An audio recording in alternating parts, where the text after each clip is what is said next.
ایک زندہ لاش کی طرح پھر رہا ہوں۔ تھوڑی دیر کے لیے دل بہل جاتا ہے، پھر وہ آنکھوں کے سامنے آ جاتا ہے۔ اس موقع پر کچھ لوگوں نے بہت منفی کردار ادا کیا اور سوشل میڈیا پہ کیا کیا میرے ملک کے انسانیت ہی بھول گیا ہے۔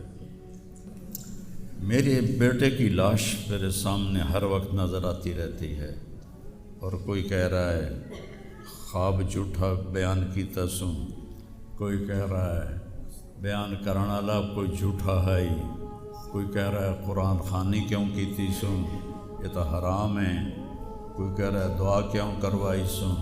سارا حلال حرام ایتھے ہی رہ گیا، اور صرف لائک لینے کے لیے جھوٹی خبریں، چند پیسے اکٹھے کرنے کے لیے بڑے، اور دل ہی تو ہے نہ سنگ و خشت، درد سے بھرنا آئے کیوں، اور تم مجھے اور رلا رہے ہو۔ شرم ہی نہیں آتی لوگ کم بختاں چار ٹکے یا سستی شہرت لین واسطے۔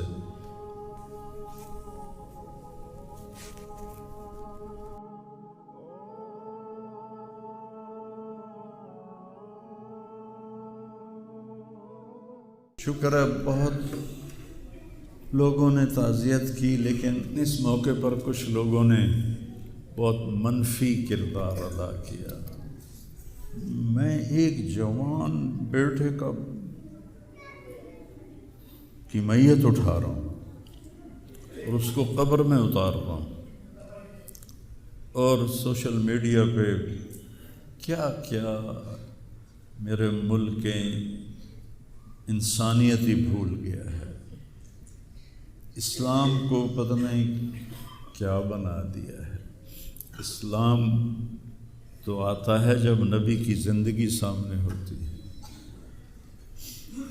تو کوئی خوابوں پہ تبصرے کر رہا ہے، اور کوئی میرے اوپر تنقید کر رہا ہے، کوئی میرے بیٹے کو کہہ رہا ہے مولوی کے بیٹے نے خودکشی کر لی، تو بتاؤ میرے اوپر کیا گزری ہوگی اس سے۔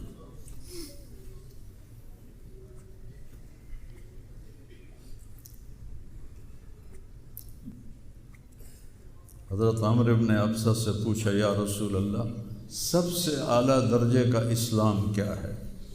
ایک گل غور نال سنیں، سب سے اعلیٰ درجے کا اسلام کیا ہے؟ آپ نے فرمایا من سلم المسلمون من لسانہ و یدہ، جو کسی کو اپنی زبان اور ہاتھ سے تکلیف نہ پہنچائے وہ سب سے اعلیٰ درجے کا مسلمان۔ اب یہاں حال یہ ہے کہ دنیا دار ہوں، دین دار ہوں، علماء ہوں، ان کی زبانوں سے الفاظ نہیں نکلتے، ان کی زبانوں سے آگ نکلتی ہے، ان کی زبانیں آگ برساتی ہیں۔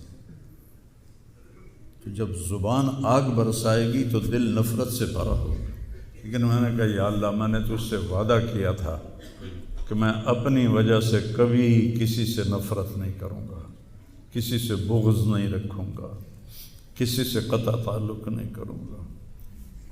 آج مجھے یہ وعدہ پورا کرنے میں زور لگانا پڑ رہا ہے کہ ایک طرف مجھے اپنے بیٹے کی لاش نظر آتی ہے، ایک طرف ان نادانوں کے تبصرے نظر آتے ہیں۔ میں کسی کا نام نہیں لیتا، بھرا پڑا ہے سوشل میڈیا، اور اتنی جھوٹی خبریں، اتنی جھوٹی خبریں، اتنی جھوٹ، زخم پہ مرہم لگاتے ہیں یا نمک چھڑکتے ہیں، اور وہ اسلام سمجھ کے کر رہے ہیں۔ میرے بیٹے کی لاش میرے سامنے ہر وقت نظر آتی رہتی ہے، اور کوئی کہہ رہا ہے خواب جھوٹا بیان کیتا سوں، کوئی کہہ رہا ہے بیان کرنا والا کوئی جھوٹا ہے ہی، کوئی کہہ رہا ہے قرآن خوانی کیوں کیتی سوں، یہ تو حرام ہے، کوئی کہہ رہا ہے دعا کیوں کروائی سوں۔ سارا حلال حرام ایتھے ہی رہ گیا۔ ایک زخمی باپ کے زخم پر پھنبا رکھنے کی بجائے میں نے بڑے، انسان زندگی میں صدمے دیکھتا ہے، ناگواریاں دیکھتا ہے، میں نے بڑی بڑی ناگواریاں دیکھی، لیکن عاصم کی ناگواری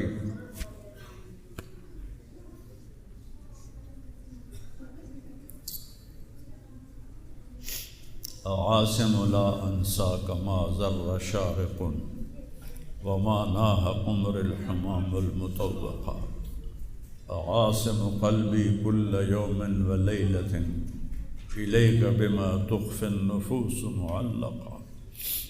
یہ حضرت عبداللہ بن ابو بکر کے اشعار ہیں جو میں نے تھوڑی تبدیلی کے ساتھ آپ کو ذکر کیے ہیں کہ اے عاصم، جب تک سورج چمکتا رہے گا تیری یاد میرے اندر تازہ ہوتی رہے گی، میں تمہیں کبھی بھلا نہ پاؤں گا۔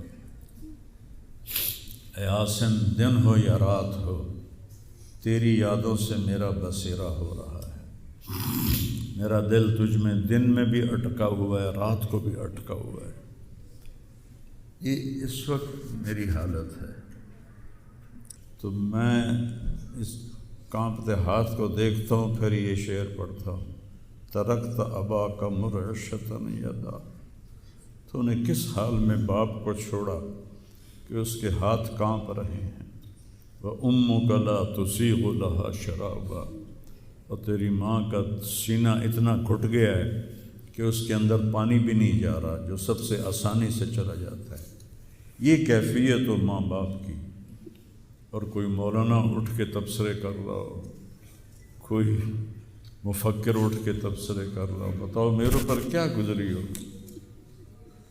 اس لیے میرے نبی نے فرمایا کہ زبان کو روکنا ساری شریعت کا خلاصہ ہے۔ دین بیان کرتے ہوئے جن کی زبانیں زہر بن جائیں اور شعلے برسائیں، ان کو بھگتنا پڑے گا آخرت میں۔ میں نے اپنا حصہ معاف کر دیا، میں کہ یا اللہ میں نہیں چاہتا میری توبہ کہ میری وجہ سے تیرے محبوب کے کسی امتی پر کوئی تکلیف آئے، میں نے سب معاف کر دیا۔ لیکن اللہ کا نظام تو چلتا ہے پھر، اور صرف لائک لینے کے لیے جھوٹی خبریں، چند پیسے اکٹھے کرنے کے لیے، وہ یہ نہیں جانتے کہ ایک باپ کا زخمی جگر اور کتنے زخم گہرے ہو جائیں گے تمہارے چند پیسوں کے لالچ، اور کرنے کو کوئی باتیں ہیں نہیں۔ اور جو اس قسم کی واہیات بولتا ہے اس کو لوگ سنتے بہت، کوئی مثبت بات کرتا ہے تو اس کو سنتا کوئی نہیں۔ میں نے اپنا دکھ آپ کے ساتھ شیئر کیا ہے، اور آپ کو نصیحت کرتا ہوں اپنی زبان کی حفاظت کر۔ میرے نبی نے کبھی ممبر پہ کھڑے ہو کر کسی کو برا بھلا نہیں کہا، عبداللہ بن ابی کو بھی برا بھلا نہیں کہا، مجلس میں بیٹھ کر کسی کو برا نہیں کہا، اور تو یہ کرتا ہے، مرتے دم تک آپ نے یہ کسی کو نہیں کہا۔ کسی کی کمی بھی دیکھی تو نظریں جھکا لی، اس کی کمی کو اچھالا نہیں۔ ہمارے ہاں، ہمارے خطیبوں کے ہاں یہ دین بن چکا ہے کہ ان کے سامنے میرے نبی کی سیرت نہیں ہے، تو میں آپ کے سامنے ہاتھ جوڑتا ہوں، ویسے بھی کسی کو اپنی زبان سے دکھ نہ دیا کرو۔ چہ جائے کہ ایک جوان بیٹے کی موت کا غم لیے ایک زندہ لاش پھر رہی ہو، اور اس کو پتھر مارے جائیں، اور اس پر اپنے غصے کو نکالا جائے، بڑے دکھ کی بات ہے بھائی، بڑے درد کی بات۔ یہ ہماری قوم کی گراوٹ کی انتہا ہے، گراوٹ کی میں تو اس وقت پاگل تھا، جہاں سے مجھے کسی نے جھوٹا خواب بھی سنایا تو میں نے تسلی لی کہ شکر ہے میرا بیٹا، جوان بیٹے کو اللہ نہ تنوں اٹھاون دے ویلا وکھاوے، اللہ تنوں اٹھاون دا ویلا نہ وکھاوے۔ تو جو تار سے نکلی ہے وہ تم سب نے سنی ہے، جو ساز پہ بیت گزری ہے وہ کس دل کو پتہ ہے۔ یہ تو وہی جانتا ہے جس پہ یہ صدمہ گزرتا ہے، وہی جانتا ہے جس کا جگر ٹوٹے ٹوٹے ہوتا ہے۔ اوروں کو کیا پتہ کہ اولاد، جوان اولاد کا، اور میرا بچہ یہ اتنا نیک تھا، کبھی غیبت نہیں کرتا تھا، کبھی غیبت نہیں کرتا تھا، کسی سے نفرت نہیں کرتا تھا، کسی کی غیبت کرنے نہیں دیتا تھا، کسی کی برائی کرنے نہیں دیتا تھا۔ یعنی اس کی آپ بات سنو کہ یا اللہ جن جن لوگوں نے پاکستان کو لوٹا ہے اس میں جتنا میرا حصہ لوٹا ہے میں نے سب کو معاف کیا۔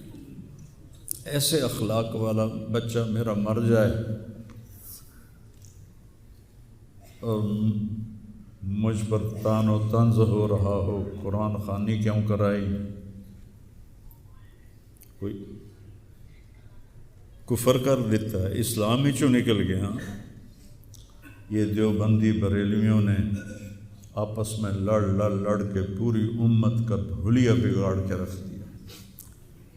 خطیبوں نے، میں صحیح علماء کی بات نہیں کر رہا، خطیب چاہے دیوبندی کے ہوں، چاہے اہل حدیثوں کے ہوں، چاہے وہ بریلویوں کے ہوں، چاہے وہ شیعوں کے ہوں، سوائے نفرت کی آگ بھڑکانے کے ان کے پاس اور کوئی موضوع کوئی نہیں۔ آج میں گیا ہوں اپنے، صبح بہت میرا سر بھاری تھا تو میں سیر کے لیے فجر کے بعد نکلا، اپنے مین فارم پر پہنچا تو وہاں نوکر کھڑے تھے، تو ہمارا ایک نوکر ہے شبیر اس کا نام ہے، تو وہ میں نے ایسے ہاتھ بڑھایا ملنے کے لیے، کہا میاں صاحب آسم میاں طرح ساڈے نال ملو، انج نہ ملو۔ میں کیا وہ کیویں ملدا ہے؟ ہمارے ہاں زمینداروں میں نوکر اور زمینداروں کا آپس میں بڑا فاصلہ ہوتا ہے، وہ جب ہمیں ملتے ہیں تو یوں جھک کے ملتے ہیں یا گوڈے پکڑتے ہیں اور اپنے آپ کو پیچھے ہٹا کے کھڑے ہوتے ہیں۔ تو وہ شبو نے کہا جی ہم میاں صاحب سے ملتے تھے ایسے ہی جی میں ساڑھے نال مل دیں، تو وہ کہتے یار تم لوگوں کو تو ملنے کا طریقہ ہی نہیں آتا، ہاتھ کھولو۔ ان کے ہاتھ کھلوا کے ان کو جپھا ڈالتا تھا اور ان کے کپڑوں پہ مٹی لگی ہوتی تھی۔ ایسا میرا بیٹا گیا۔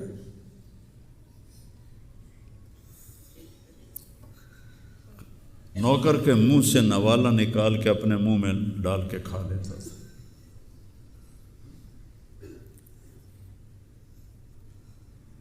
کبھی اس کی جیب میں پیسے نہیں ہوتے تھے، جو بھی دیتے وہ ادھر دے دیا، ادھر دے دیا، ادھر دے دیا، ادھر دے دیا۔ نئی گاڑی میں کوئی غریب آدمی کو بٹھاتا نہیں ہے، وہ نئی فارچون میں وہ پاگل کو بٹھاتا تھا۔ یہ بھی مذاق بنا دیا لڑکا، ہائے ہائے ارے وہ دل ہی تو ہے نہ سنگ و خشت، درد سے بھرنا آئے کیوں اور تم مجھے اور رلا رہے ہو۔ اس کو بھی مذاق بنا دیا۔ وہ ابھی بھی زندہ ہمارے گاؤں میں جائیں ویکھنے جا کے ویکھ لو۔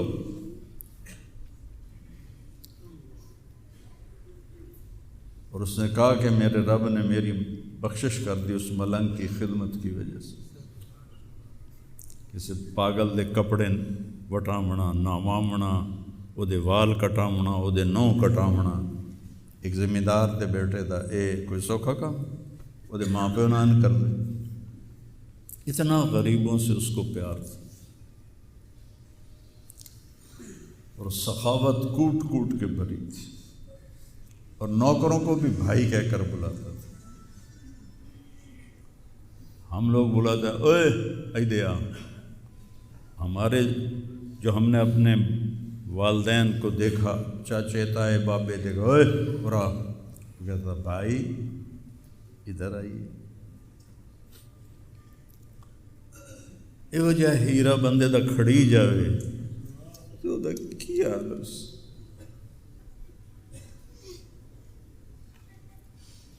شرم ہی نہیں آتی لوگ کم بختاں 4 ٹکے یا سستی شہرت لین واسطے